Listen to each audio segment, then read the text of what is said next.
Women go. Me and my generals prepare for war. We are warriors, not scared of y'all. All my people in the struggle. Where you at? We got a bubble. Where you at? All my people in the street. Where you at? Rock to the beat. Where you at? Good morning, everyone. Let's get the technology working, shall we?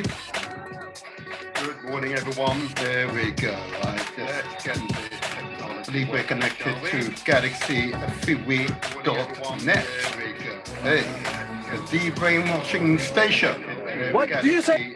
And I also believe we're connected to our station YouTube channel. That's all good. We are connected to, of course, the Facebook channel. That's also good.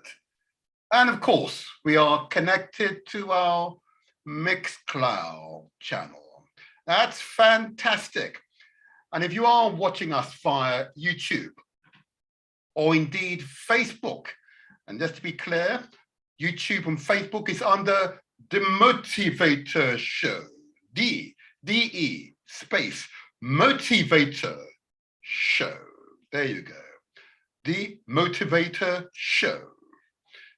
Why D and not the? Well, look, I'm of Caribbean, African Caribbean heritage, so we said D. That's what I'm saying. So let's get this show on the road. It's The Motivator. Usually alongside Lady Chelsea, but she's taken a PhD. I want her to be successful. We want her to be successful. I say to Lady Chelsea, you keep studying, my dear. You keep studying. Don't you worry. Don't you worry. All is good. But let's get on with this show. First of all, I want to recognize the previous pilot, Ian King, who's taken us from night to day. Ian King, long may you continue your outstanding works. Okay? But I equally must recognize those important people in the community, those visionary leaders in the community, who understood the importance of our community possessing a communication platform from which our perspectives, our view of the world are expressed. So I want to give praise and recognize to Nana Pakumba, the founder and leader of galaxyfreeway.net. Okay? I want to give praise to him. And long may you, Nana, continue your outstanding work, both in this country, the Caribbean, and of course, Mother Africa. Long may you continue your works. That's awareness. I also want to give praise and recognize, of course, Elder Erekute, that learned man of distinction. Yeah? I give praise and recognize you, Elder Erekute. I hope you're well. I haven't spoken to you for a while, but I trust you're well. And you remain as wise and as thoughtful, as empathetic as you've always been. Praise be, praise be. I want to recognize Dr. Abu Ratata and his lady wife. Yeah? A man who's been married and is dedicated in his relationship and is taking care of his wife. You know? I want to give praise to you both. Yeah? I want to recognize you both and applaud you both. Long may life and your love continue. Please. You are a testament to us all. Thank you. Thank you. I want to give praise and recognize, of course, to that most special, longest serving pilot on galaxyfreeway.net. That's, of course, that special pilot, Nickel. The most royal. I just love that name. Nickel, long to you, huh? Long to you. Yeah. I want to give a special rise up, acknowledgement, affirmation to Empress Shanice, the solution finder. She doesn't come on and just complain and bawl and so on, you know? She's thoughtful, empathetic, decisive, solutions seeking. And once found a solution, she pursues it. She doesn't discuss it and have long conversations, yeah? She goes for the solution. Solutions finders, we need more solutions finders in the community. I applaud Empress Shanice. I applaud Empress Shanice. Long may you and your family stay well, my Empress. Long may you stay well and live long. And of course, it's important for me to recognize the other partners in this leadership. And going on the basis of the article written by my guest of last week, Ndidi Ishiwa, okay, you know, wonderful articles where she noted it is not Africa's natural resources which is the source of its wealth. It's the technology, the technologies that derive from those natural resources. What she recognized is that's what we, particularly breeds of African heritage, must specialize in. Technology is the future, it's the now and is the future. That's what the raw materials are being used to be converted into. Technology, valuable technologies. So that computer chips are now more valuable in terms of their weight than gold bullion. Isn't that amazing? Isn't that amazing? So that's what we must get involved in, yeah? The technology. I paused there because I wanted to sink in. I want that message to sink in. And thank you, Ndidi, for being an outstanding guest last week. Thank you. I also want to give a much broader recognition to the Galaxy listeners and to indeed the listeners of my shows, okay? I applaud your listening ears, and I hope we've contributed to the wider knowledge base, yeah? Raise awareness, yeah? Sharpen your consciousness, okay? That's the purpose of this. These are, of course, empowerment shows. They're intended to captivate you, so you are motivated into action. That's why I am the motivator, where we translate our words into action. But more importantly, and I want you to get this in your heads, success is ours for the taking. I know for some, it will be a difficult concept to absorb and believe, but I want you to say that affirmation every day. Success is ours for the taking. It starts with the mind. There you go. Let's proceed with the show. So I'm giving affirmation and thanks to Ndidi, who appeared last week. She provided a useful overview on the social dynamics within Nigeria, great Nigeria, and of course the move towards reviewing, scrapping in short, the current constitution. And I believe we heard some of the rationale as to why that was and is an important step forward. Okay. I pause there because I really want listeners and others to take note of what's happening in Nigeria. Okay. Africa's most populous country. Some people ask, why do I keep talking about Africa? Well, it's my ancestral home, huh? And it is notoriously the richest continent in respect of natural resources. but yet it has the highest concentration of the poorest countries in the world. That contradiction, we as Africans must resolve.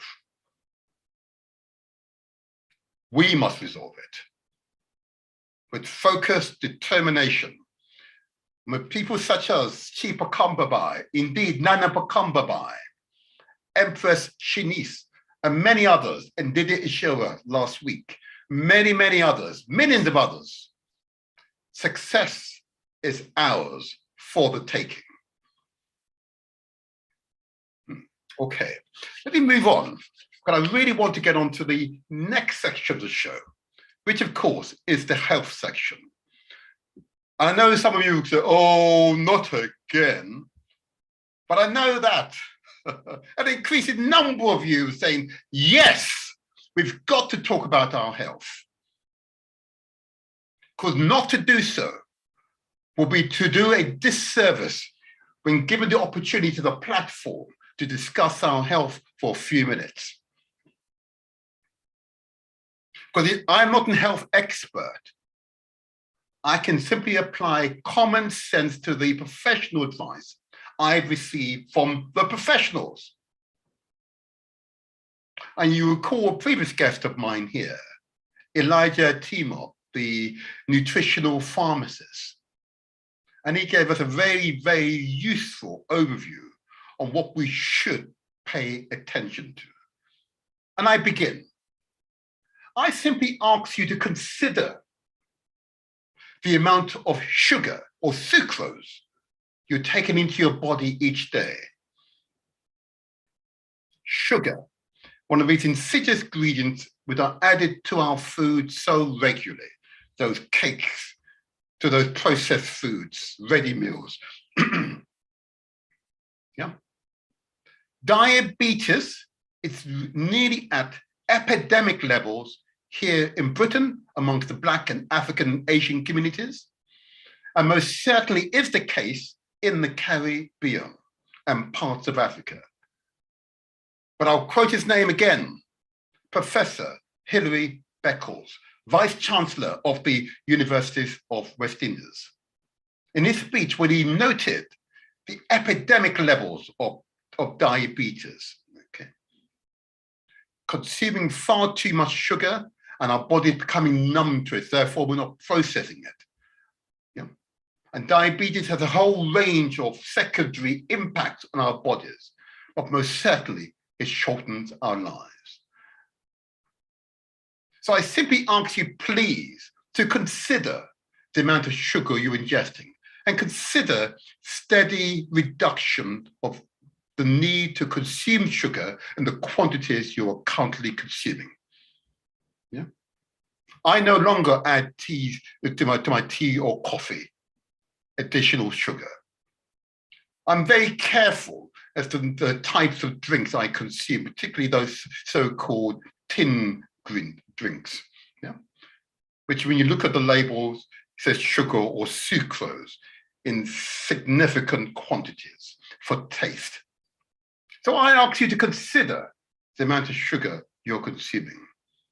The professor noted in his own family, indeed my own family, and indeed my friends and extended associate families, diabetes is before at least one, if not multiple members of those families. But this is a lifestyle disease, fundamentally type 2. Fundamentally, it is a lifestyle disease. It is avoidable. Consuming less sugar, eliminating it as far as possible, and only consuming it where it's the natural part of the food you're consuming.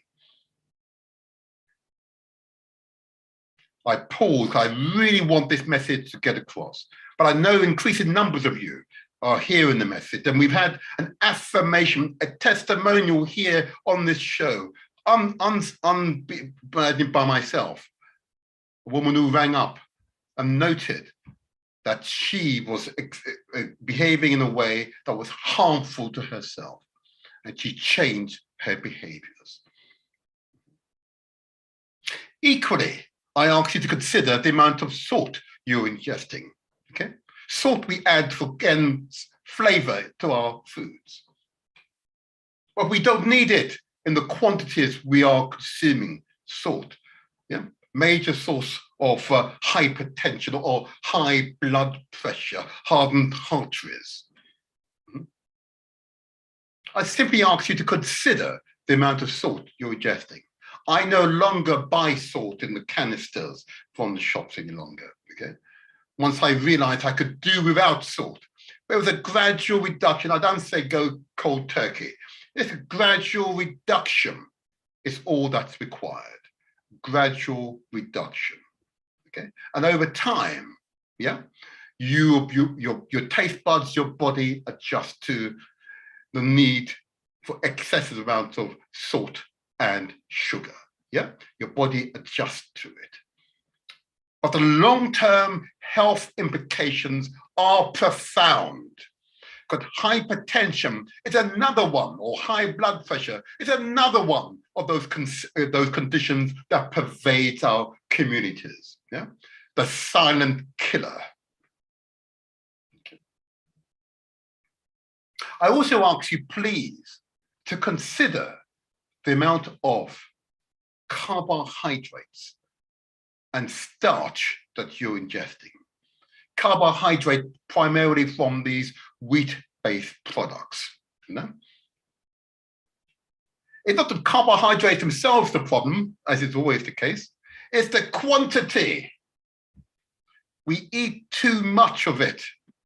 Starch, rice, we eat too much of it. What do our bodies do? It converts it into fats, yep, and it accumulates around our organs, okay?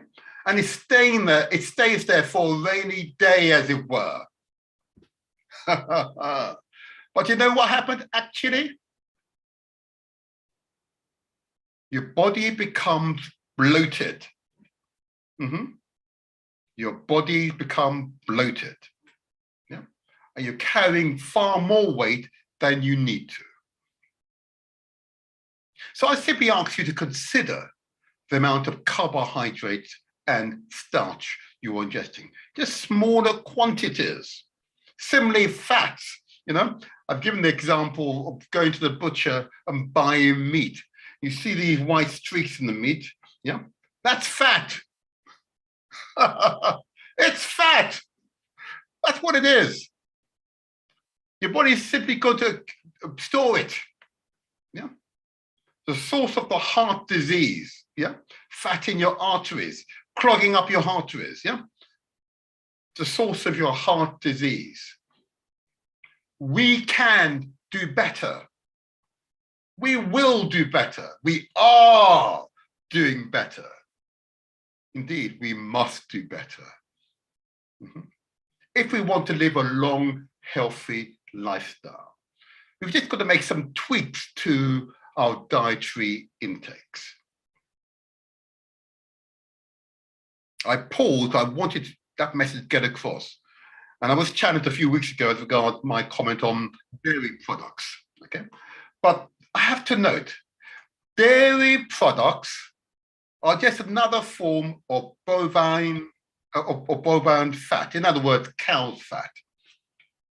So quite reasonably, if cheese is just hardened cow's fat, if butter is, well, not so hard cow's fat, margarine is less hardened cow's fat, and if milk, you know, babies, yeah, but for adults, well, bovine lactose is just another form of fat. And our bodies bloat, yeah? Overweightness, yeah? Obesity is a problem in our community because we eat too much and too much of the wrong food. I paused, I wanted to sink in. I know some of you are quite hard-headed, quite, you know, stubborn. Yeah? And not until it's has a profound impact upon your health will you then consider changing, modifying your behavior. I simply say to you, please, why put yourself through that stress when you could make changes right now? If you choose not to, clearly, that's your choice. That's your choice. But that's your choice to expose yourself to unnecessary health risk. Nutritionists and doctors will, of course, encourage us all to eat more fruits and vegetables, green vegetables, yeah? More fruits. They'll encourage us to drink the appropriate amount of water, yeah? Ideally 2 to 3 liters. Speak to your doctor, speak to your nutritionist. They will tell you what is ideal for your body height and mass. Yeah? Here's my water, keep it handy. They of course will tell you and encourage you to exercise. Exercise is so absolutely crucial for our general health and well-being. I know I used to say, let's exercise for maybe 5 or 10 minutes. Well, I'm told I shouldn't be saying that. I should be encouraging you all over a day, 24-hour period, you should at least exercise vigorously for at least half an hour, 30 minutes, at least. Okay? But if you've not exercised for a long time, don't go mad. Let it be a gradual build-up, yeah? So your body's strength can return.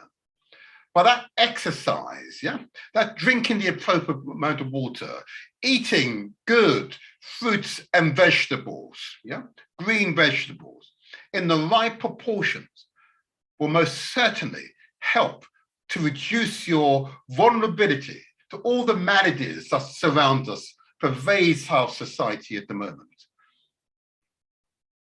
That's why I do this every week. Fruits, vegetables, exercise, appropriate amount of water. And if you haven't been to the doctor for a long time, at least go once. Just get a checkup to make sure, you know, your body is still functioning as it should. But I want to encourage you to think about your health. Your health is your wealth. As the Dr. Stephen Ferguson, a pilot here on galaxyofui.net would say on a Thursday evening. Yeah?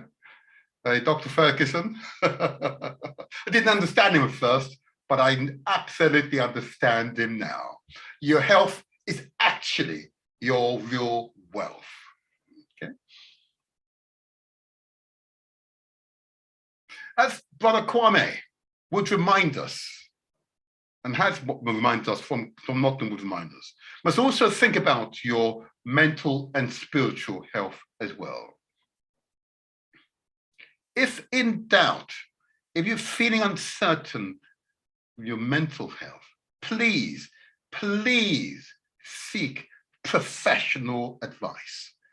Go to your GP, go to your doctor, or whoever has access to your medical records. Please do so, yeah, because that person may well be saving your life, okay? But the actions begin with you recognizing that you need that professional help. But of course, your spiritual health, as Brother Kwame would remind us, is equally as important. Being able to raise your energy levels, your spiritual heightenedness, your awareness of your surroundings, is a fundamental part of who we are as human beings. So I want to encourage you to meditate each day, to give yourself the opportunity to take a deep breath and to cast away all the distractions and to be at one with yourself. And to breathe steady, to listen carefully to your breathing. And if you practice this every day, I can assure you, your feeling of wellness, your feeling of vigor, your energy levels, your determination, your forthrightness will, if it has been lost, will return. Believe me when I say this to you. but there are other spiritual practitioners. Please consult them, because your spiritual health, your mental health is as important as your general physical health. Okay. I hope these messages are resonating with you, and I hope you understand the reasons why I do this every week. Take time out of my show to give these messages, because absolutely not to give the messages, in my view, would be irresponsible with someone with my position. Okay. So there you are. Let's move on. Please respond to those health messages. Please respond. Please respond. Let me now just go back to thinking about what's going to happen in this show later on. We're going to have an outstanding guest, a guest who's been here previously, but he will impress us with his growth, you know, and I'll get onto that later on. But before I get to my guests who arrive here at around 8:45, I just want to thank my previous guest. I've mentioned Ndidi Shoa and her contribution last week which was truly inspirational, truly inspirational. She possessed such, you know, I said inspiration already, but I cannot understate it. But she's very clear as to what the solutions for Nigeria is going to be, you know? It's always the women, huh? As men, always the women. Huh? We've got our Empress Shanice here. Huh? Always the women, always the women. Uh-huh. Listen to our women. Listen carefully to them. Show them the utmost respect. Yeah, show them the utmost respect. But I also want to mention other guests who I've had on. Okay, I want to mention Mr. Gordon, the head teacher of the Gridling Gibbon School in Deptford, South London. Head teacher extraordinaire. Okay. I want to give recognition to members of my community, continental Africans, Africans from the Caribbean, indeed those who are born here of African heritage, specifically. I want to compliment you all who enter the education profession. I know it's tough. I know it's challenging. I know sometimes your work can go unrecognized, unrewarded. But I want to recognize your achievements. Mr. Gordon is one of many teachers, practitioners, head teachers, and education consultants who I've come across over my lifetime in taking a strong interest in the education sector. Okay. So I want to recognize the head teachers, the teachers, those who contribute to the teaching of our children. I want to recognize you all. Okay. Of course, I'll give a quick shout out to Michelle, our 8-year-old maths elite, okay, worldwide champion, okay, a young genius, and all she wanted as a prize, I laugh, was a scooter, an electric scooter, because all the rage now amongst young 8-year-olds and older people, I must say, you know. I've got a film of her just riding her scooter, the pleasure, the happiness on her face. Well, that's worth far more than computer chip, which I mentioned earlier on. Yeah, that's worth far more than that, you know. And Michelle, if you're listening, love to you always. From me, from the community to you. And your mother, of course. Love from the community. Long may you continue to grow well and be well. Thank you. Thank you. All right. Oh, I can't get enough of that. She's a wonderful young lady, and she will one day, I hope, you know, be a wonderful wife one day. That's what I'm looking forward to. But her academic career, I can assure you, will be stellar. I'm convinced it will be stellar. Anyway, let me move on. Okay? I can blush over her all day. Okay, wonderful, wonderful. I also want to give recognition to a number of guests I've had on here. And the guests I want to give light to are those involved in organizing the community. Now here in Southwark, in South London, okay, a previous guest of mine, Councillor Natasha Ennin, will be leading the charge here in Southwark and South London to establish, or indeed re-establish, a Black Parents Forum. Okay. The meeting will be held today. The launch meeting will be held today at Elim House, which is on Bellenden Road, which is in London SE15, Peckham. And those of you who can get yourself down there, please come along. It's important for parents to come together so that we can support children like Michelle, so they can realize their academic, indeed, moral and spiritual potential. But working together, I say to my community, is the only way forward. It doesn't matter if you're of African Jamaican heritage, or indeed African Nigerian heritage, or Ghanaian, or Trinidadian, Zimbabwean, or Grenadian. We must come together because there's common cause, common purpose. Let me positively encourage you to attend that meeting today, which will begin from 12 o'clock and end by 2, I believe.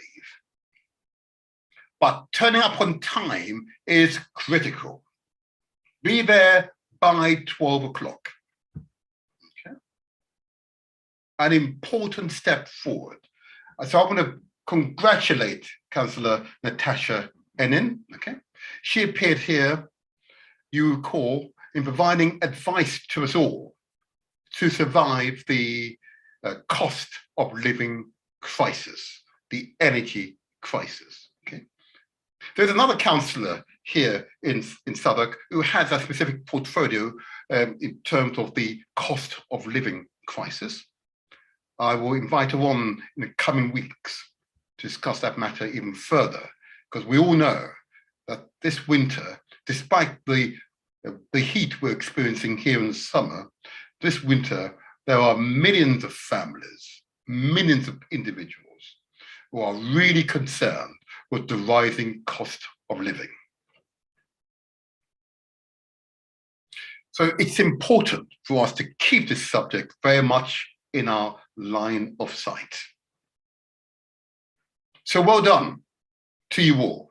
And those who attend the meeting today at Elim House, which is Bellenden Road in Peckham, at London SE15, okay, at 12 o'clock start. So you need to arrive by 11:30, really. So let's give a big shout out to all those, the organizers of the event. I participated, and I want to give praise to the other participants who've organized the event. Well done to you all. Well done to you all. This is the Motivator Show, where we translate our words into action. And remember, success is ours for the taking. Oh, I hope it resonates with you. I hope it resonates with you. And before I get to my guest, and I will get to my guest as a prelim, I want to give recognition to another one of my guests of previous weeks, okay? And it is interesting as I go through the list of really interesting people I've had on this show, okay? And I consider their contribution to our broad debates, okay? And when I consider their contribution to our broad debates, I mean about community development and so on, okay? I then asked myself, wow, was that show worthwhile? And each time I ask that question, but I've always got to answer the question, I receive an affirmation from the community. I receive an affirmation from the community that yes, each of these shows have an impact and are continuing to have an impact on our community's psyche. That's where the real battle is, in our minds. Okay. So I mentioned his name earlier on. That's Elijah T-Mob. T-Mob spelled T-I-I-M-O-B, a nutritional pharmacist. Okay. And what he was able to do is to explain to us all what we need to do to maintain our good health. Okay. And indeed to promote the pharmacy profession as one that we need to have an increased presence in. Okay. So young people might be listening, consider pharmacy as a career path. And I can assure you, a pharmacist is not just a pharmacist as you see on the high street. There's a broad range of skills involved in being a pharmacist, okay? Of which I've mentioned nutritional pharmacists, but one of more than 30 that I've counted so far. And you recall, I've had members of the UK Black Pharmacists Association, and their website, just for those you need to know, it's www.theukbpa.com, an outstanding organization that I wish to commend to you all. Okay. So Elijah T-Mob's contribution was to raise consciousness, yeah? And in raising consciousness, his impact, I know, has been profound, very profound, okay? So I want to congratulate Elijah for his contribution to our community and his continued contribution to our community's general health, okay? I want to congratulate him. Thank you, Elijah T-Mob. So let me now, it's 22, let me now just begin an intro to my guest today. Some of you who are avid listeners, or indeed watchers of the Motivator Show, will know that my guest appeared nearly 2 years ago. How time flies, okay? I think I may have had maybe a little more here, I don't know. But anyway, there you go. And of course, I introduced him as one of our sons, as he most certainly is, with a Twitter following at that time of 275,000 people.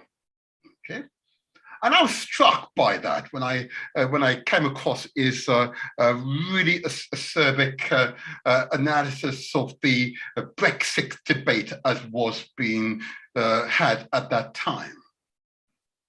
And what he provided was a very clear, analytical, really incisive view on the propaganda we're being fed by the government of the day. Mm-hmm. Is, of course, Brexit good for Britain? And what he provided was the evidence, pros and cons. And unfortunately, there are far too many cons, even for me to begin to outline right now. But we'll get to that later on. I was most struck that since then, his Twitter following has increased, despite the fact that we've now left Europe. His Twitter following hasn't declined, as I thought it might decline, to be honest with you. It's actually continued to increase. His Twitter following now exceeds 372,000 followers. Oh my gosh. Yeah? I know quite a few politicians, me included, who would love to have that number of followers on Twitter. Why? Because he provides intelligence, objectivity, a genuine analysis of the facts. And he won't allow those who provide, well, who are indeed economical to truth, to get away with it. Each speech given by a leading politician, he will review the speech and fact check it. And his fact checking, I've been monitoring his tweets for all these months, are so powerful that I use his details in my speeches, in my debates with colleagues and other people within my ward. So I learn a great deal from our guests. And my guest, of course, is Femi Oluwole. Yeah. An interesting Twitter handle, Femi_sorry. In fact, I might find out from him why Femi_sorry. But that'll be interesting to know. Okay. What have you got to be sorry for? Ah, Femi, you're there. What have you got to be sorry for? Please, pray tell.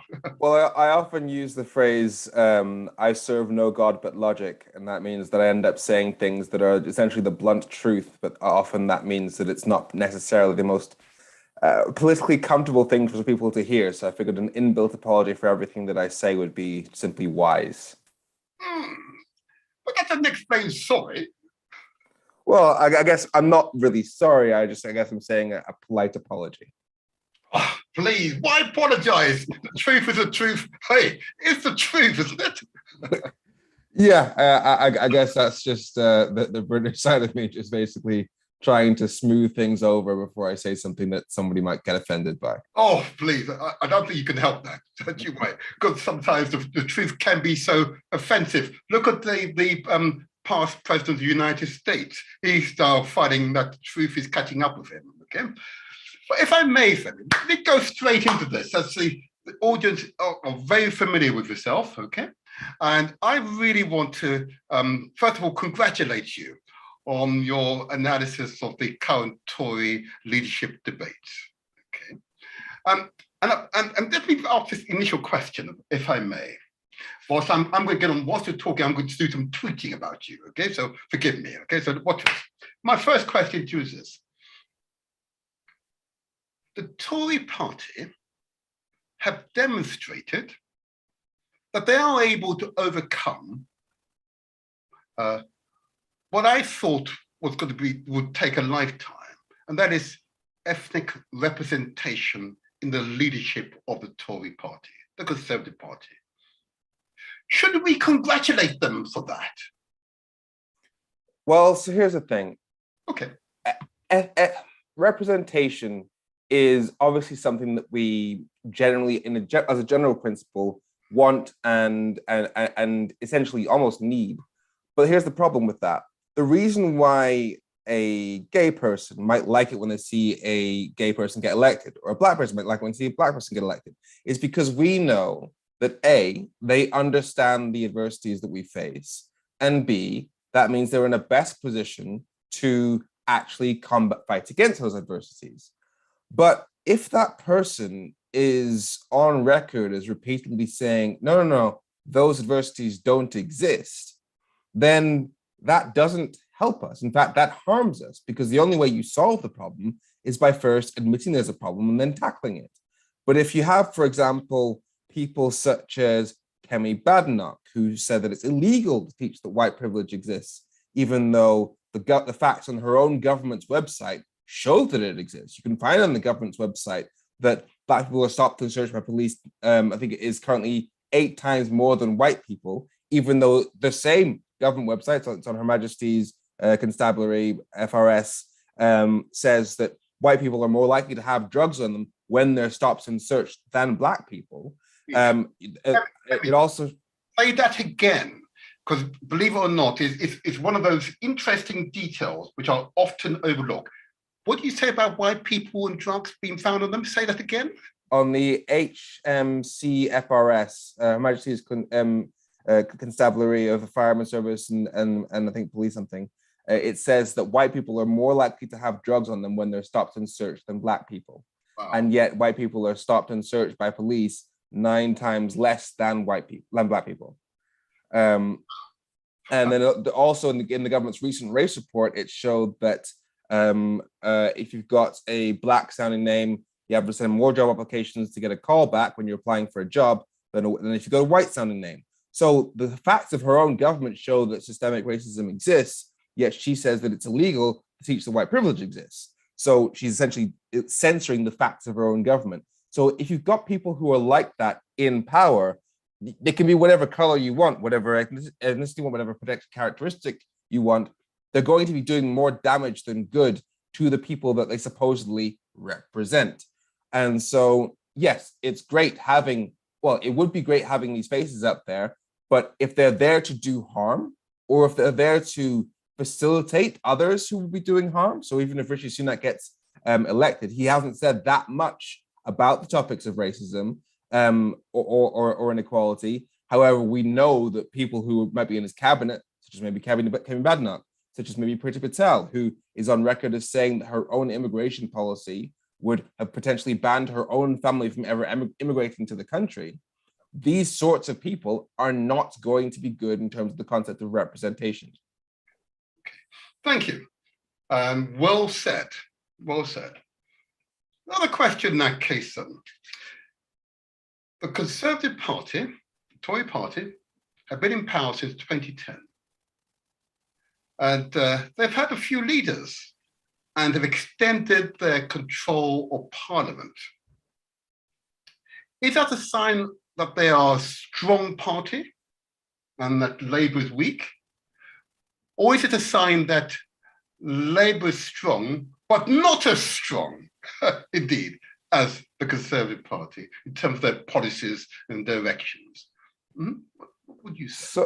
So in 2015, the Tories plus UKIP did manage to achieve over half of the vote. The Tories didn't manage to get over half the vote, but the Tories plus UKIP. So you could say that the right-wing part of the country was in the majority.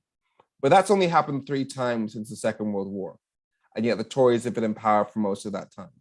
So that means in pretty much every single election, the majority of the votes in the UK have gone to parties to the left of the Conservatives. So that means Labour, the Lib Dems, the SNP, Plaid Cymru, the Greens. We are, on the whole, a progressive voting country. Even if you take the last election in 2019, the Tories got 44% of the vote, but they ended up with 56% of the seats in Parliament because we have an unfair voting system. We consistently have a government that is more right-wing than the people they supposedly represent. Again, just poor representation. We never really get represented as a country because the voting system skews things. So yes, the Tories may keep winning, but that's because effectively, other than UKIP, and UKIP is barely on the board, and Brexit Party is barely on the board, they're the only game in town if you're right-wing. And so in any constituency, if you're right-leaning, you only have one place you want to put your vote. But if you're slightly more progressive, then you've got Labour, you've got Lib Dems, you've got the SNP maybe, you've got the Greens. And so your party is much less likely to come first in any given constituency. And that's why even though the majority voted for parties to the left of the Conservatives, they still ended up with the minority of the seats, giving the Conservatives complete control. So I wouldn't say that it's because there's some great love of the Tory party being essentially representing the values of the UK. It's just because we have a voting system that skews things. Thank you, thank you. If I may turn to Brexit, or the European Union, if you like. Was Boris right that in leaving Europe will be unshackled from the constraints that the European Union imposed upon us, and Britain can rule the waves and be prosperous and live happily ever after? Was he right?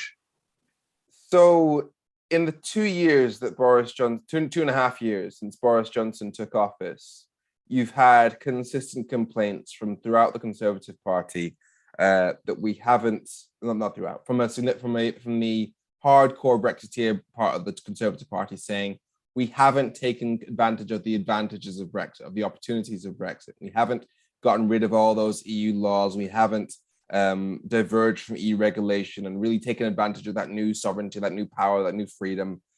And there's a reason for that.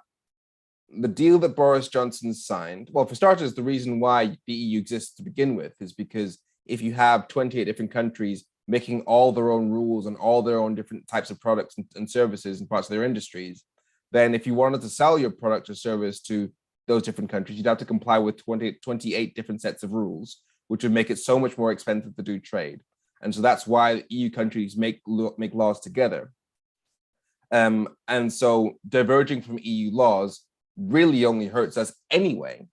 But not to mention, the deal that Boris Johnson signed said that if you diverge from EU laws in a way that gives us a competitive advantage over the EU, then the EU is allowed to put tariffs on UK products.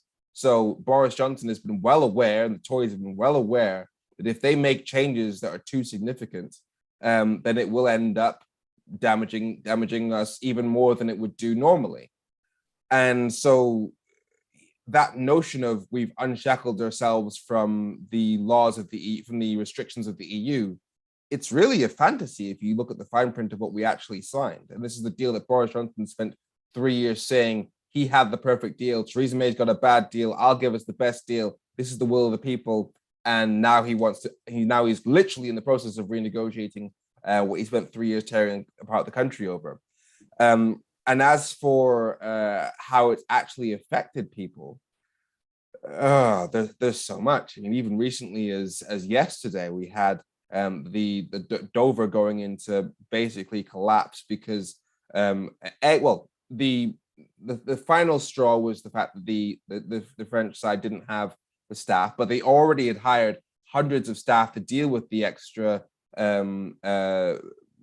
checks and paperwork that had to be done in order to deal with the new border that's been created in Dover and Calais. But on top of that, because of those new checks, it's taking a lot more time. And we had 5 mile queues coming from Dover. There's also the fact that over half of UK businesses that normally traded with the EU have either had to reduce or stop selling with the EU altogether. Again, because of the extra paperwork that comes from having different laws between us and the rest of the EU, and all the paperwork that costs, which is expensive, and it might cut into your profit margin so much that it's no longer worth doing trade. There's the situation with farmers, because many of our 99% of our fruit pickers and vegetable pickers were from EU countries. There's also, and so lots of fruit is literally rotting in the fields. There's the issue of not having enough EU butchers because they've had to literally burn.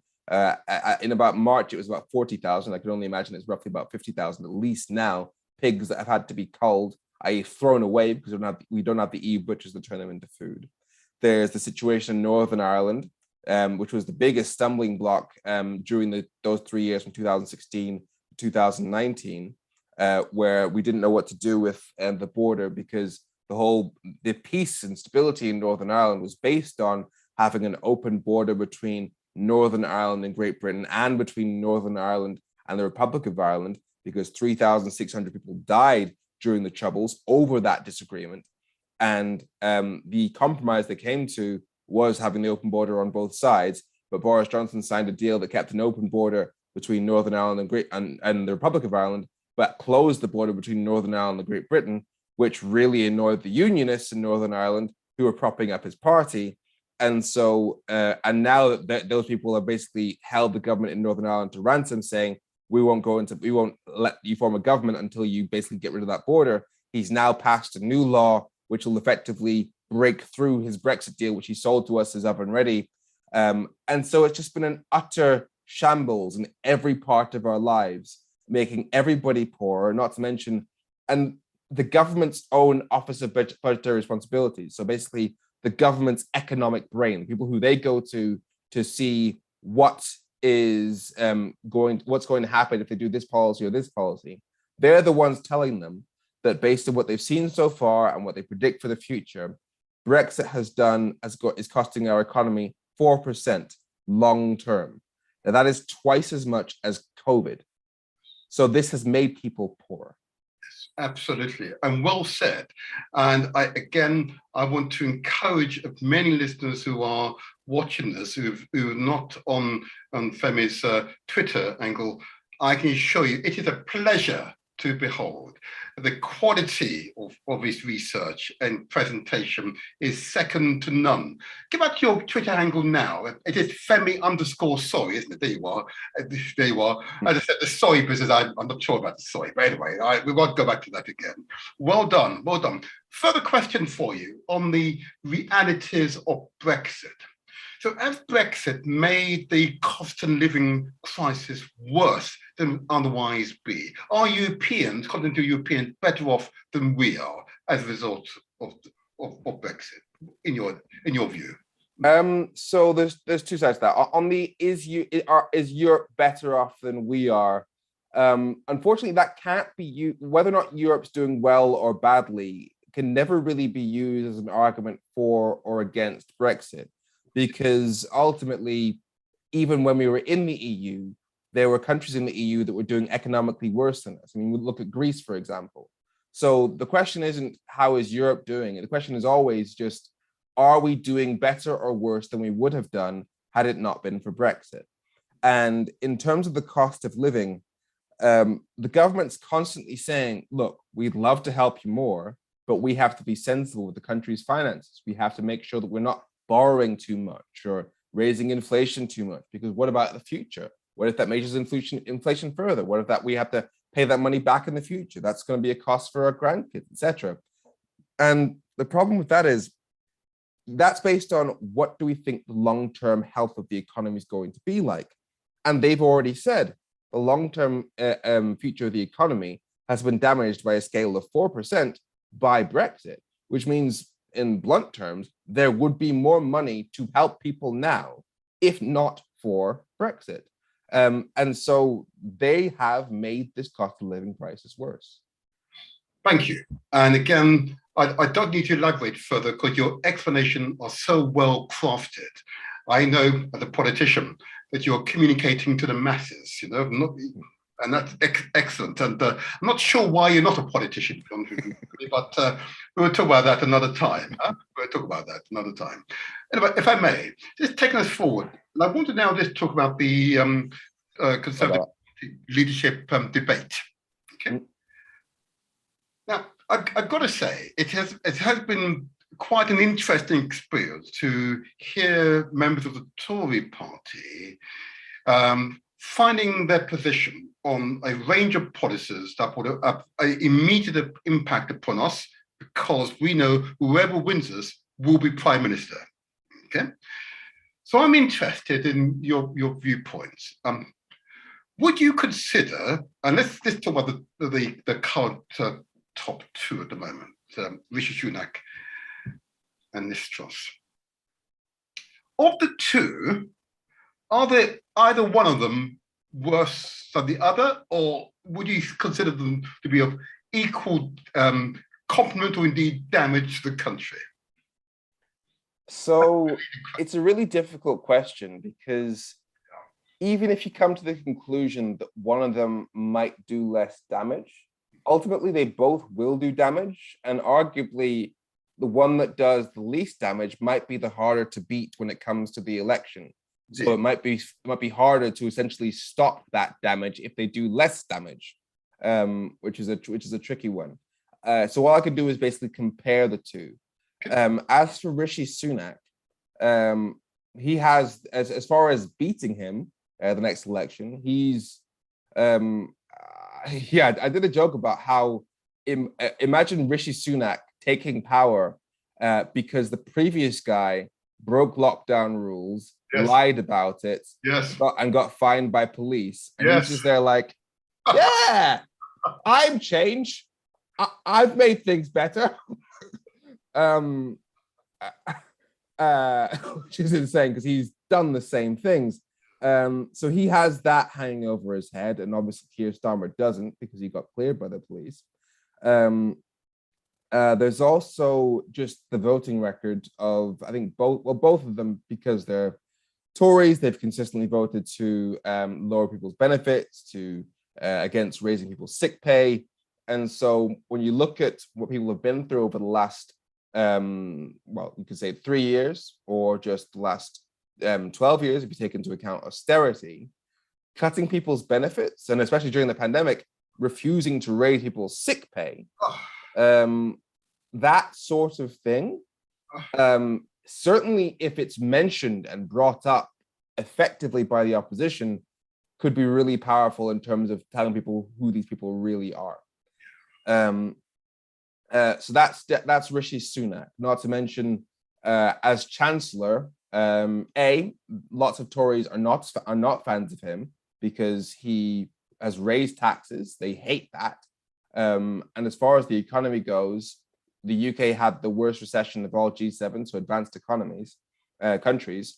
And on top of that, we've now got the worst inflation.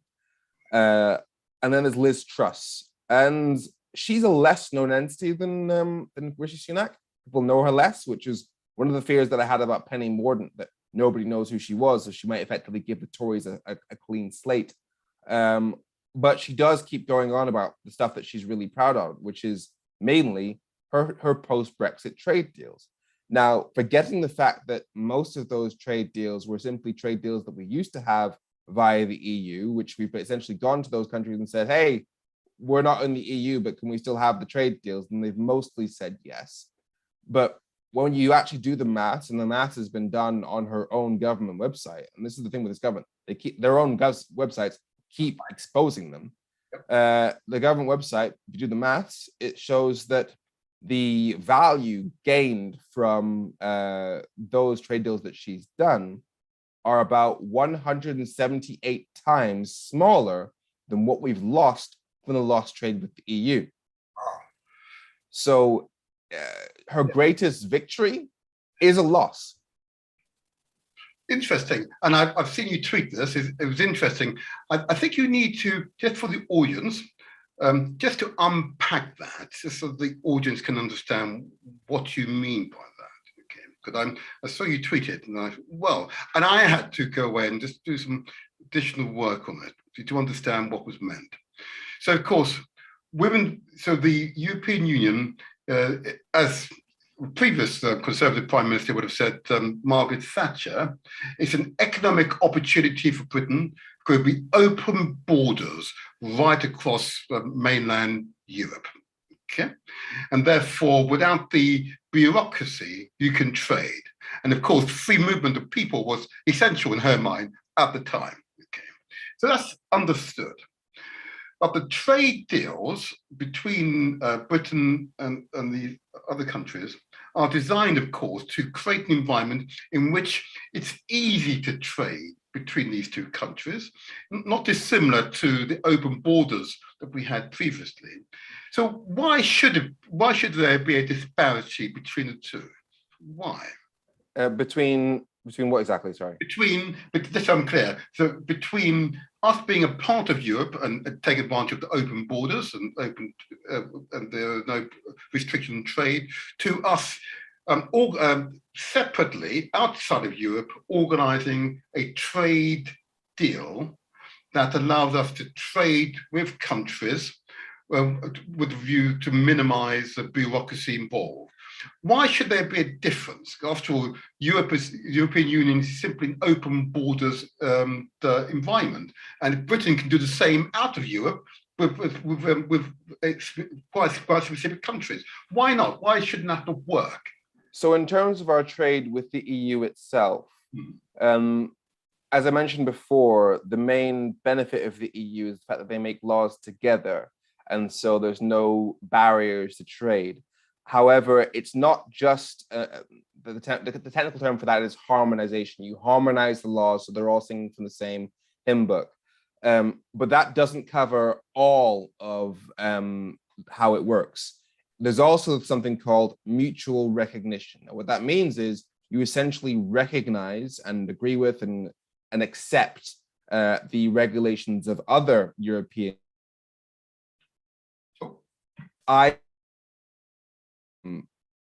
A drug. Sorry, Femi, we're losing you for a moment there. Oh, sorry. You call Wi-Fi, I think. Okay. Oh, we lost you for a moment. Okay. Sorry. So so there's also the thing called mutual recognition, which means you effectively accept products from other countries as long as they meet the standards in those countries. So, for example, if I make a medicine here and make it according to UK law, then as long as it's legal within the UK system, I can sell it to all other countries. So that means that, and that happens in areas where the EU hasn't made a law for the whole of the EU. Now that sort of principle no longer applies, which means that that drug now has to be compatible with EU laws. If there's a law across the EU, it has to be compatible with that law. If there's a different law in every single EU country, even though those EU countries now still accept between each other, they won't accept my product automatically. So I'll have to make it compatible with France, with Germany, with Spain individually, which ups my cost. And that's the problem. And even if there is a law that goes across the EU, that product still now has to be checked as it crosses the border, because we're not in that same ecosystem, that same shared market. That means that anything can be traded because we all know that everything's safe. So what's the impact on jobs? Now I'll go back to the leadership channel in a moment. So what's the impact on jobs? Because I'm told at the moment that for particularly young people leaving school or university, it's really easy now to secure a job. That's brilliant news, isn't it, for us? So there's definitely a lower employment right now, and but the problem is there's lower employment. But we're also going through the worst inflation for 70 years. And the UK's inflation is worse than any other economically advanced G7 nation, which means that even though there are jobs out there, the people's quality of living has gone to the lowest standards since 1957, which means that people are working really hard, people are working in jobs, but those jobs aren't doing what those jobs should be doing for them because their pay isn't worth as much. Not to mention, because we've left the EU, because we've left the single market, we've lost that automatic right to work in 31 countries across Europe. So our job market is smaller. Not to mention, with the cost of food going up and the general damage to the economy just simply isn't running as smoothly as it should. And so life is simply harder. Much harder. Thank you. Let's return to the leadership contest. So you've described the two principal personalities. I suppose what I want to do now is really look at them from the point of view of their likely impact on the Red Wall constituencies. Okay. Now, we are familiar with Rishi Sunak's position. He's been Chancellor and therefore has held the economic reins. Let's look at Liz Truss in that case and her likely positioning on the economics of the country. She seems to be wanting to cut taxes and cut them quickly, cut them now, cut them quickly. Do you believe that will be appealing to the Red Wall constituencies, or will Rishi Sunak's position be that cutting taxes now doesn't make sense, and that in fact the government needs those resources so we can deliver services? So you tell me, which of the two are better or for worse for the Red Wall constituency, which Labour must win back at the next general election?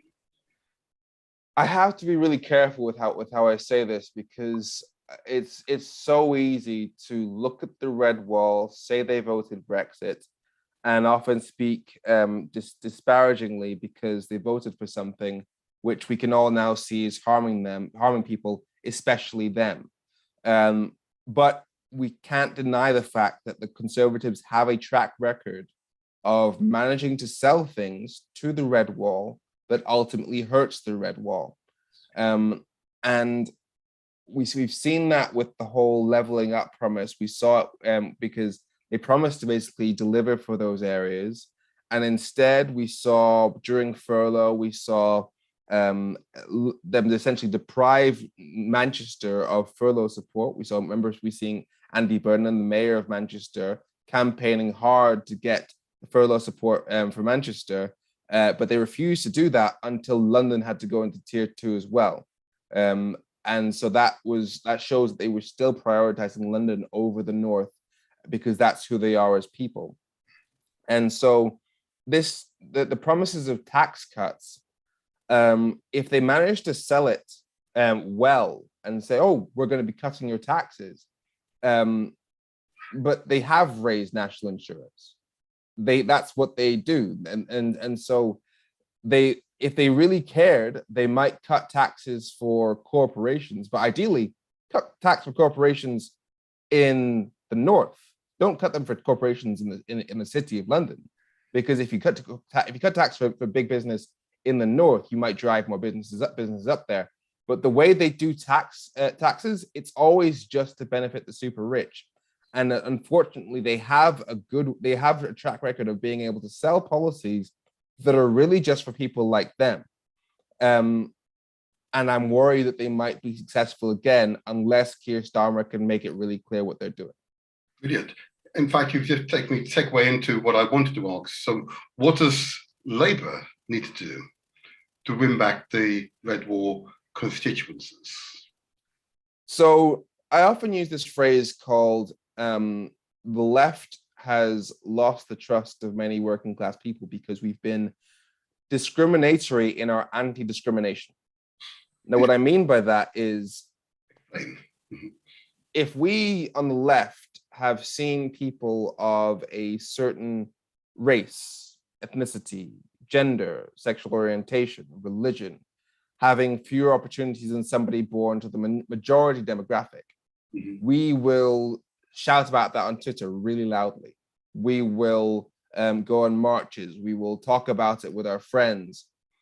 But the fact that somebody born in Hull, Swansea, Redcar, Sunderland doesn't have the same opportunities as somebody born in a big city like Manchester, Birmingham, or London, the relative number of conversations about that, people aren't talking about it. People don't talk about it.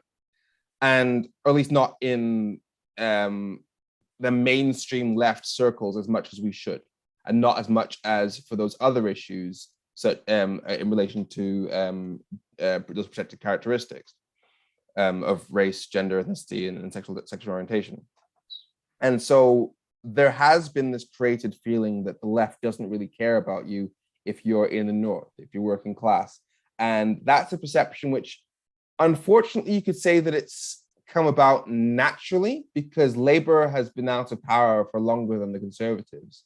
And so as a result, it's a lot harder for Labour to say, look, here's what we're doing on regional equality, because fixing those problems requires actual investment.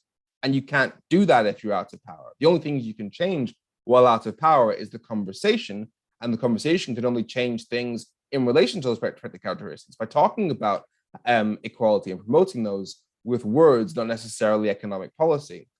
And so just trying to really make it clear, look, Boris Johnson, when he was talking about his leveling up agenda, that was, let's use a soft word, rubbish. And so we actually have this plan to fix east-west trains in the North, to deliver functioning public transport, to drive businesses north, create attractive environments for businesses to employ in the North, to pass rules so that we can end the situation we currently have where there's more money spent per person by the government on people in London than in the North. And I don't mean just in the North, also Wales, areas that have been left behind by governments for generations.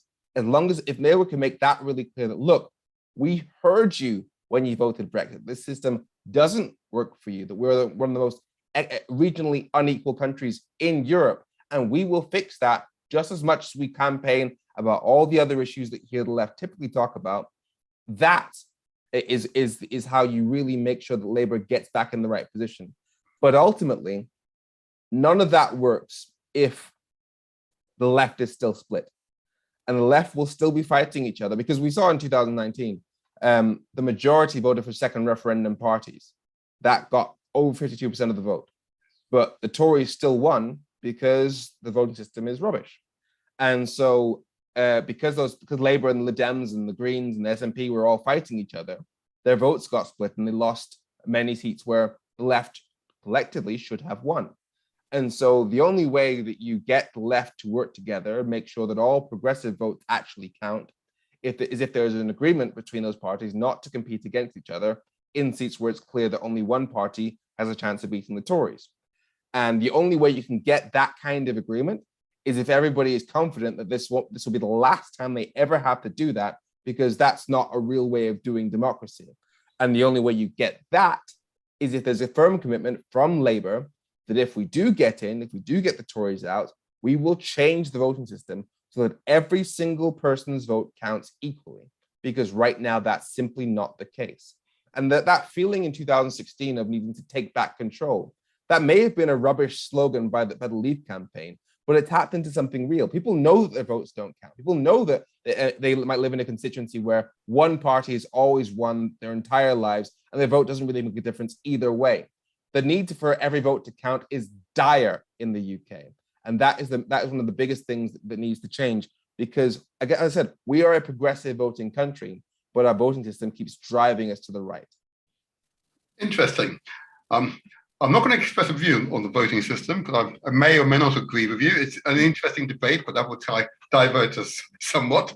But I hear you, because clearly here in London, the way in which the Mayor of London is voted on is using that progressive voting system. So I hear you, and I recognise the merit. I recognise the merits. Kind of shift you to one other subject. In fact, I will open the lines now. But in fact, I'll open the lines now, and I'll ask my questions.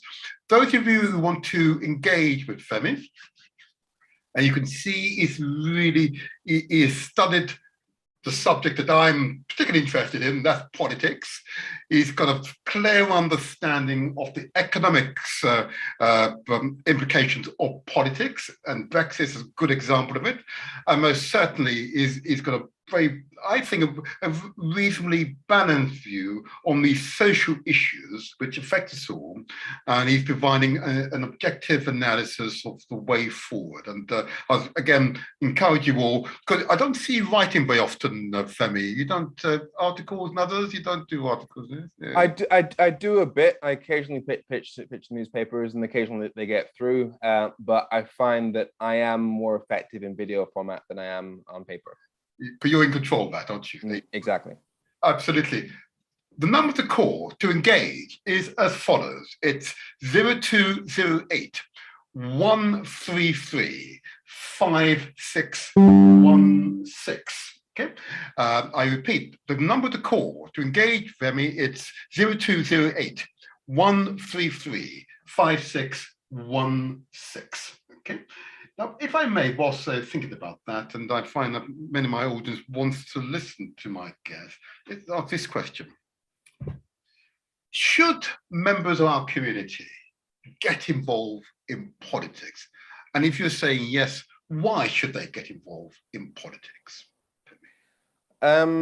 So I've been through a lot in the last 5 years. I gave up my career because I should be with a degree in law with French, years of experience working in Brussels, in Vienna, in EU affairs. I should, and my French language speaking being pretty much my favorite skill to use other than debating. I should be working in international human rights at the EU level. That's where that's where my skills naturally lend themselves to be. But I gave that up to basically fight against Brexit, and then to get involved in politicians to deal with the consequences I knew would come from Brexit, namely a massive shift towards the far right. And I've received death threats constantly. I've had racist abuse. I get abuse constantly online. My mental health has plummeted to the point that, well, let's just say it's gone as low as I thought it could ever go. And I am currently seeking counseling. But I often say, when people ask, how do you keep going? I say, because giving up is harder. It's worse. Because if we don't keep doing this, if we don't keep fighting against these people, then we have to live under what they're doing to us for the rest of our lives. And seeing government like this, a government that's anti-expert, that goes against expertise, that tells people they don't need to follow the rules of other countries, don't need to listen to experts. And we ended up with 200,000 people dead during COVID. We see what happens when we have a government led by a man who once said that Black people are picking his watermelon smiles, who once said that the problem in Africa is that we're not in charge anymore. He then releases a race report that seeks to normalize, that the United Nations says seeks to normalize white supremacy, because it says that, yes, Black people will have to send more job applications to get a call back when they're looking for work. But that might just be because, might not be racism, because it might just be because employers think that when they see an ethnic sounding name, that might just be because the person's lower class, i.e., racism.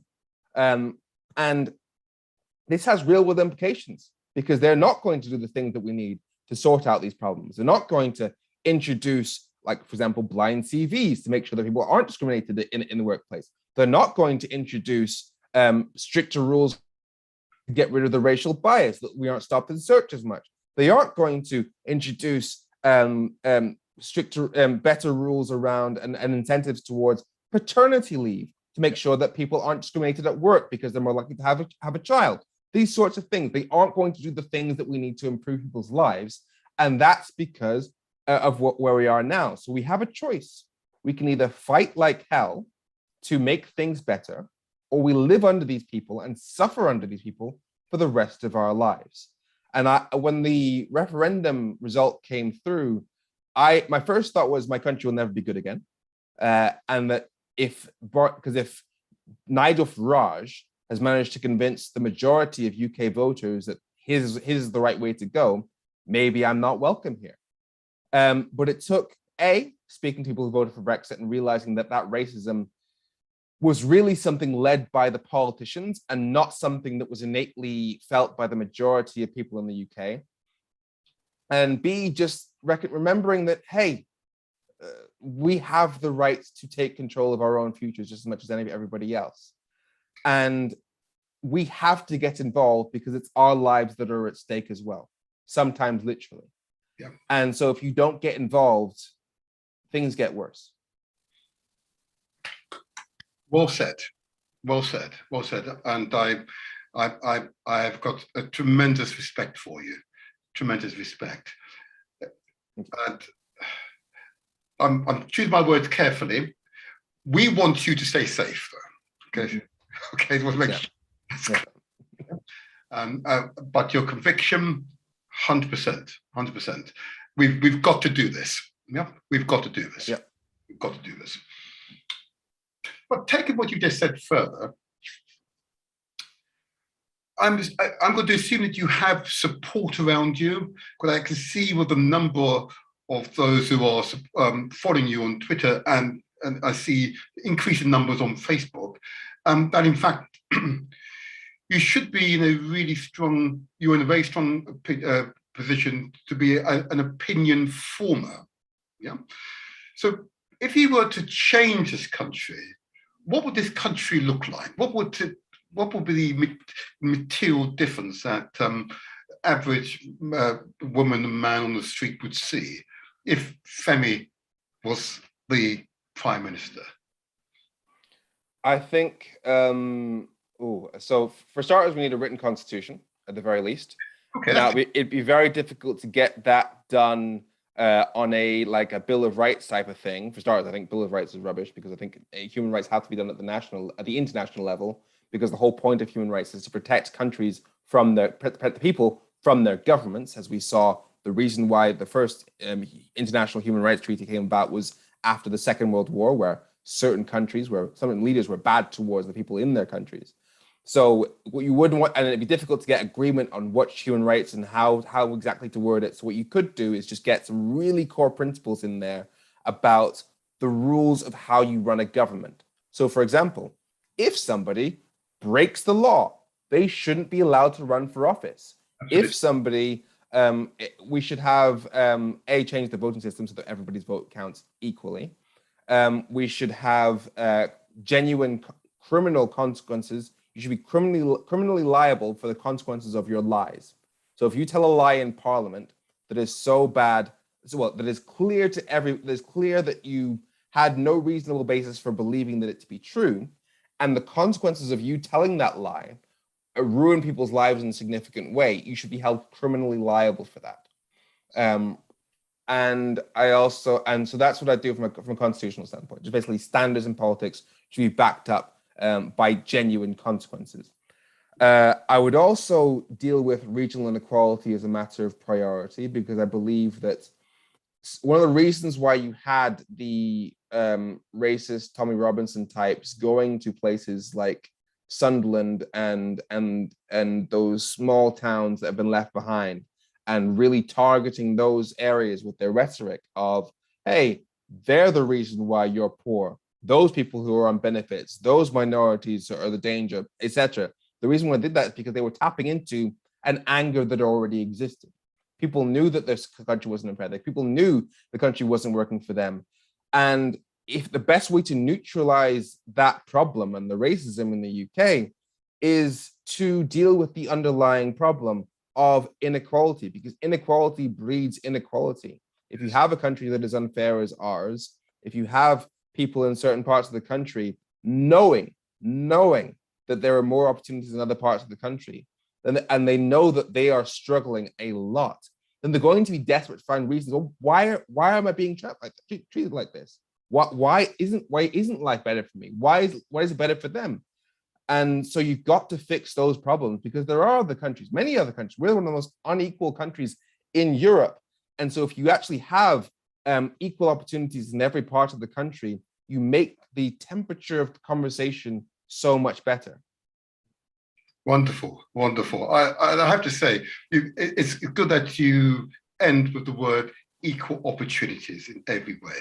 You know, because I know often it's not believed by far too many people, and we speak about it here in my little borough of Southwark, for example, a fairer future for all. You know, and we mean it for all, not just some. You know, and I know you see my Twitter angle that we want a society that that is good for the masses, not just for the rich and powerful, which is the current tendency. So we're on the same page.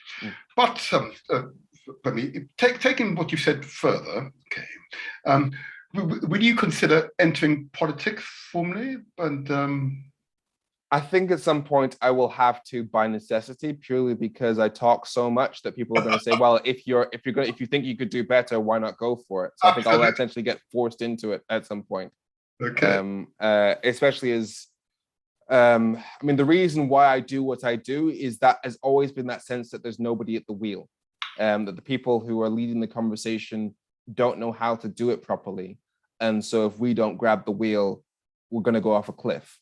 And so the more things progress, the more I feel like I may end up being put in a position where somebody essentially hands me the wheel. And that nearly happened in Peterborough a couple of years ago when I think Lib Dems, the Greens, and Renew Party and Change It UK all said they'd step aside in Peterborough so that I could run. But at the time, it would have damaged what we were trying to do in terms of getting Labour into the right position, because they would have seen me as a threat to them. It was a whole thing. So I didn't run on that basis, but I probably will at some point in future. Right. But I have to say, when I read about that particular instance, that was a great compliment to you, if I may say so. That was a great compliment. Yeah, absolutely right. And I think my last question, I've promised you half past, but you give me 5 minutes, I hope, is this. There are quite a number of listeners who've written into me in anticipation of this interview, and they want me to put this question to you. This is a common question. You can see I've got the maps of the world here, but on my right-hand side, I've got the map of Africa there, and I believe you're of Nigerian heritage. Yeah. Okay. And I had a Nigerian lady last week, in which we discussed the constitution, or lack of appropriate constitution. Okay. And the question here is: would Femi consider entering politics in Nigeria? Could Nigeria need his sons to return so that he can find his greatness again? You know? That's the message I've got here on the phone right now. I know it's not Britain, I realise, but I'm obliged to put this question to you because this is a woman of distinction. I can tell you. Anyway. It's something that I've occasionally, well, definitely been asked it. I think I go where I'm the most useful. I understand British society because I was born here much better than I understand Nigerian society. My understanding of Nigerian society comes from my parents, comes from when I visit and I speak to my relatives. So it's very, very indirect. And so I don't think I would be as useful over there as I would be doing my best to gain influence here and then indirectly trying to improve policies towards Nigeria. When I do go over there, again, really, really indirect, really, really secondhand knowledge. But my general opinion is similar to what's needed here to a large extent, is a written constitution with criminal sanctions for impropriety in government. Because essentially, I mean, we saw what happened. I mean, the politicians over there are the same as the ones in power over here. It's just that we've got more resources to spend over here. Because if you look at the billions that was wasted, fraudulently misused during COVID, and then you look at projects like the building of the road that we often travel down when we're going from Lagos to Osogbo, just infrastructure projects that should have been finished years ago, that should have had so much less spent on that sort of thing. There should be criminal sanctions to the minister that allowed it to go ahead and waste so much public money. This sort of thing is what I think we need, but I don't think I'm the person to lead that change. I was obliged to ask the question since these are women of distinction, I found. And sorry, just said another quick one, if you don't mind. Sure. Another quick one from other women of distinction here. You know the sort of question they're going to ask, aren't you? You are. Well, I've got to ask it. Another question they've asked that. Oh yes, there we go. In fact, this particular woman is actually a councillor, I believe, in somewhere in the southern part of England. But anyway, her question to you is that would your public profile, she mentioned politician, but what about a police commissioner or position of similar stature?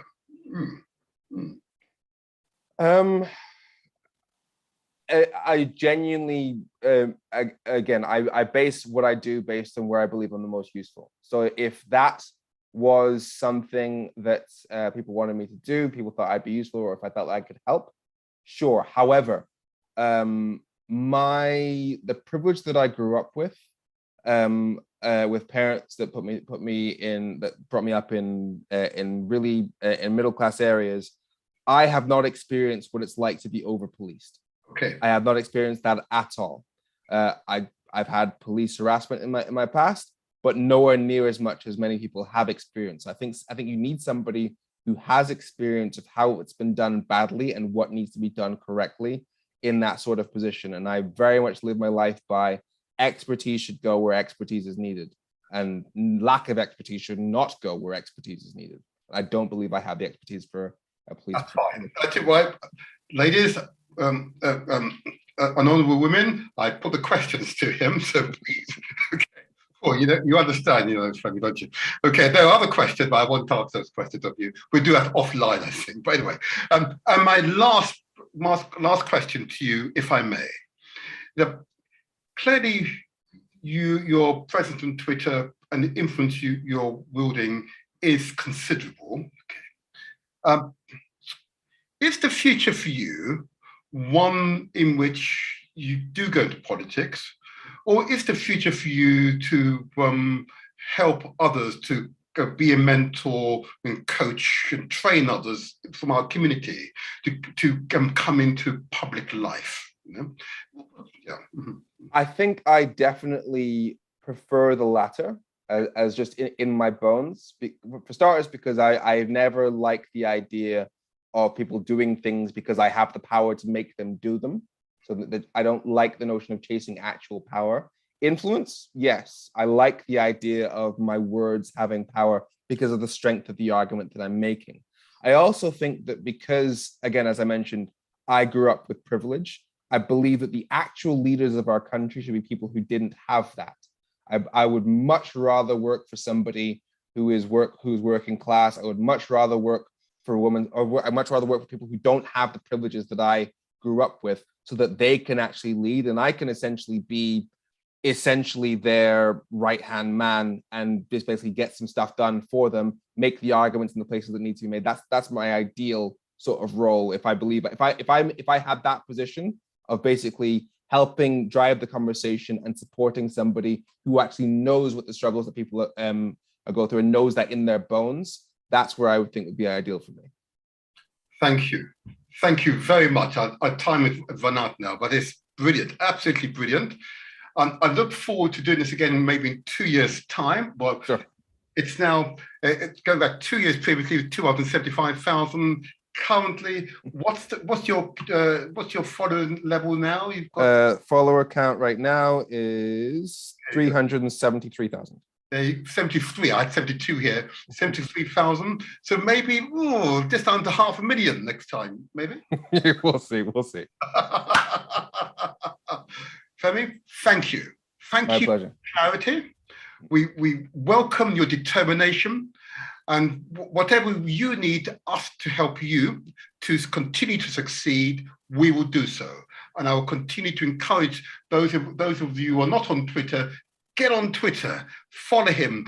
His insightful observations are such that it is difficult to fault him. In fact, there's very little of what he said I could disagree with. We might have a discussion about the voting system, but that aside, don't you worry, being Labour, you know. That aside, I think it is absolutely fine, and what is really clear is that you care. Okay, yeah. And that is worth so much more. And there are far too many people in public life who clearly do not care. Indeed. Femi, have a good day. Thank you very much for having me.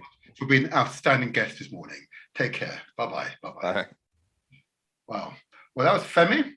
Let's do his Twitter email, angle again. So it's Femi_sorry.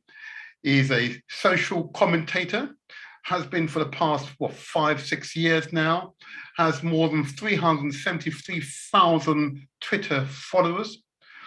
But his observation of British political and social life is, in my view, second to none. It's akin to my guest last week, of course, Ndidi Ishowa, and her observations on life and times of Nigeria, its political and economic life.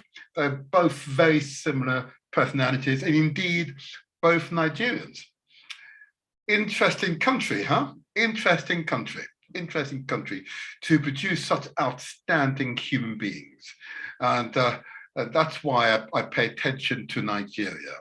The potential there is beyond the scope that any one of you might wish to create. It is unlimited.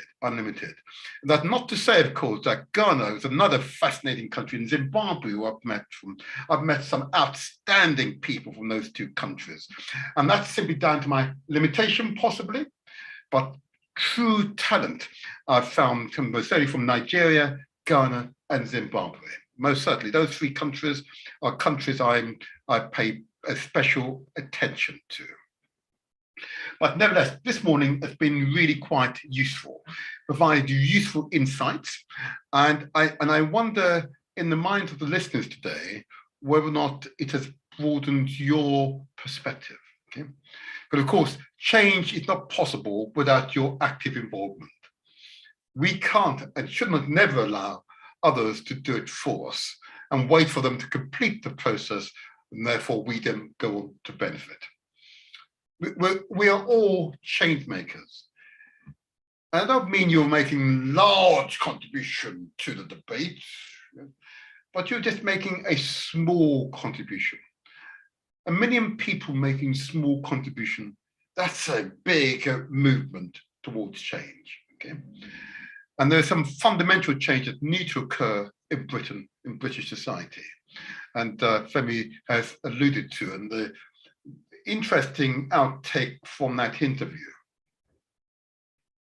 is his observation that stop and search, if it were enacted against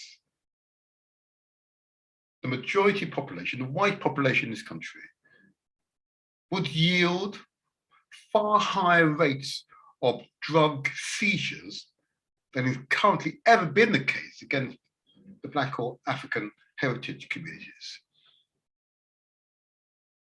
The stats are known by the government and by the police forces, and they ignore it.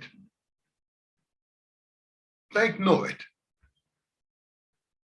So one has to presume, I know we've got a new police commissioner here in London, but one has to presume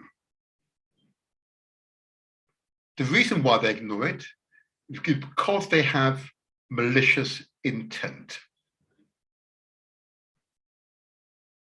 Because we all support, particularly stop and search, where it is indeed intelligence-led. And therefore you have a high probability of stopping or catching criminals. But that clearly is not the case, generally speaking. So one has to presume malicious intent. And that's a very sad statement to make, particularly of officials who had careers and reputations to maintain. Anyway, enough of that for the moment, but we will return to the subject of stop and search in a future programme, because clearly it is the most inefficient and socially divisive tactic currently used by British policemen. I know it's also used in the United States of America as well,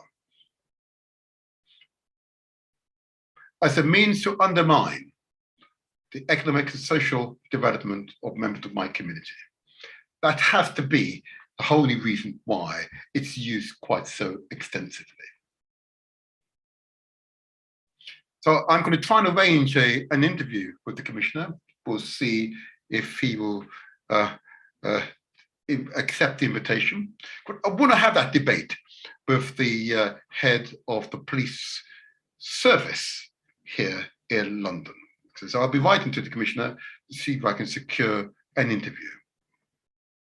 I want to have those debates.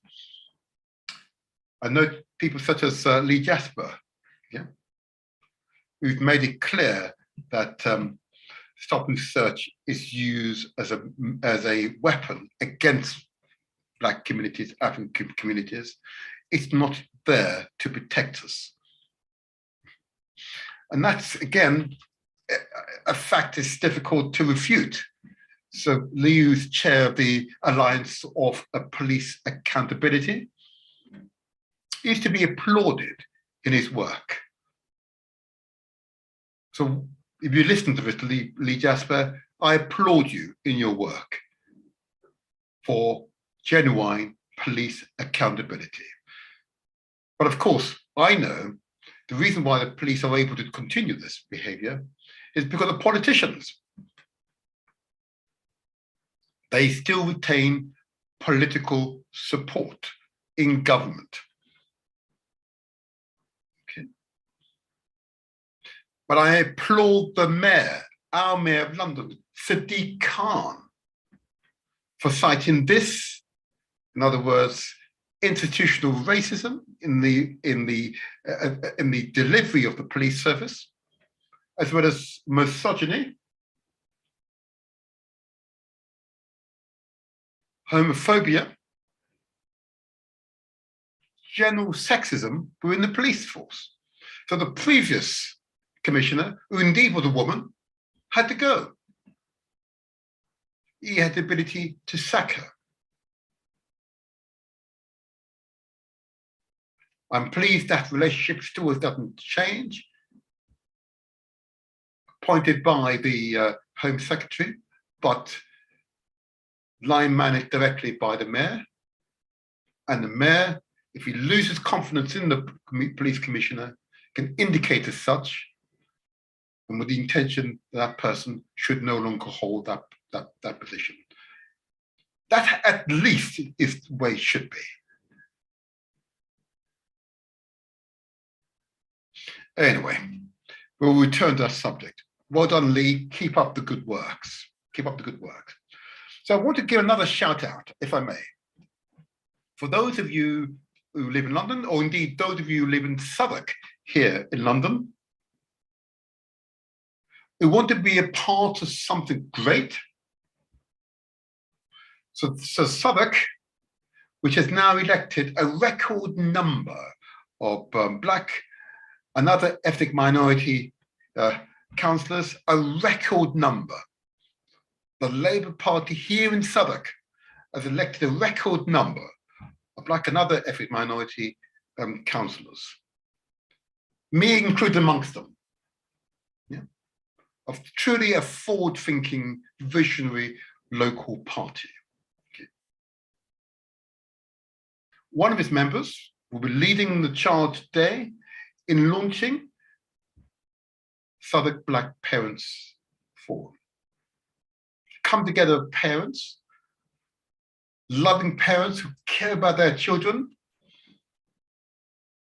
want to see the very best for them, want them to have a good education, indeed an outstanding education, to use the edu-speak, an outstanding education. Want our children to be good, upstanding citizens of this country. So to provide them with all the support needed so they can realize their potential. So we can take our place along all other communities to build Britain.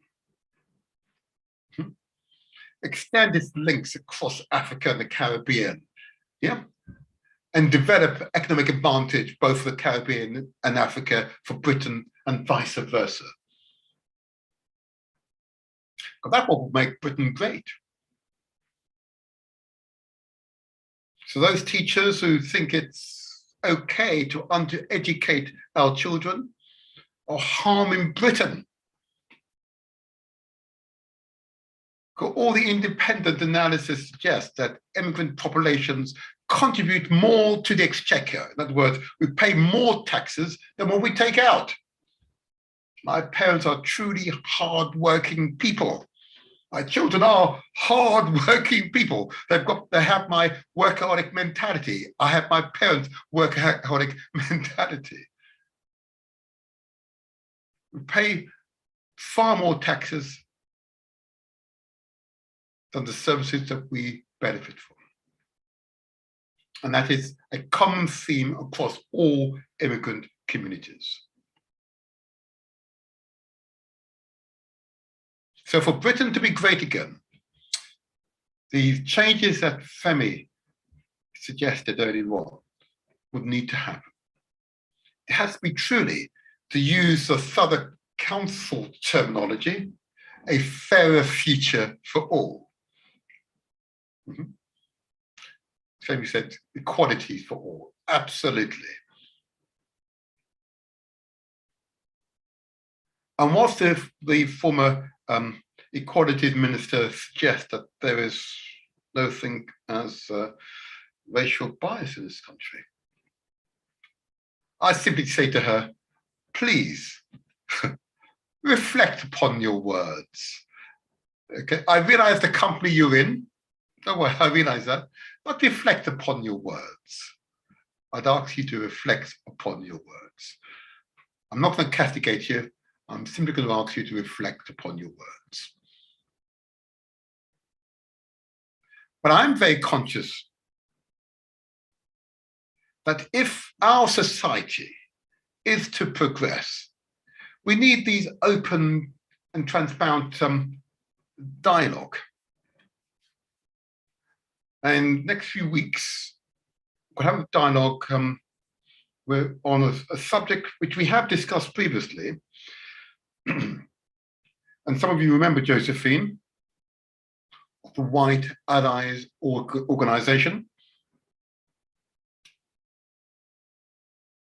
I'm going to have a studio full of white people, English, Scotch, Welsh, Irish people, yeah, continental Europeans.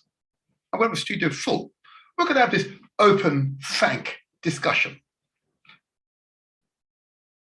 I want to have that dialogue.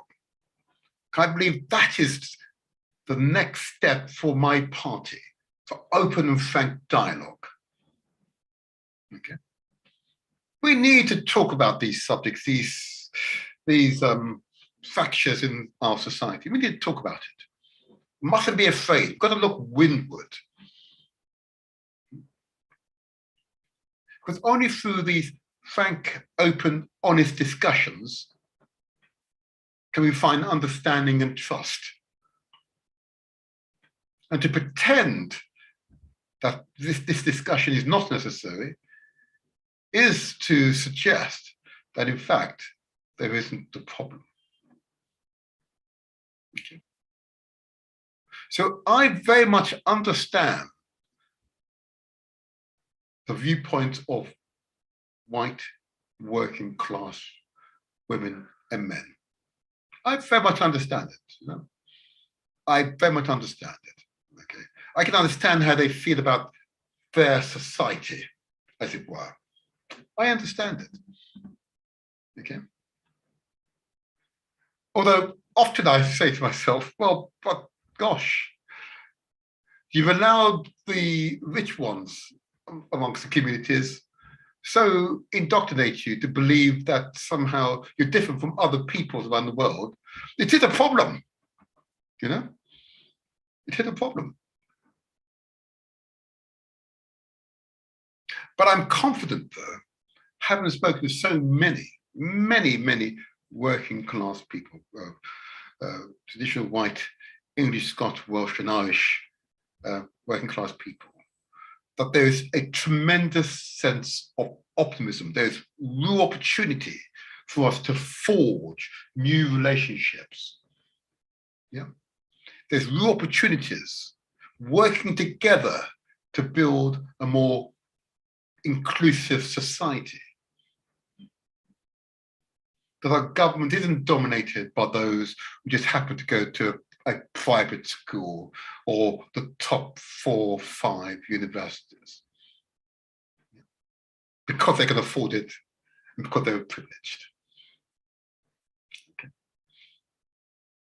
As Femi said, he'd much prefer to support a prime minister who has very clear and unmistakable working class roots. Yeah. Because such a person is less likely to be exclusive.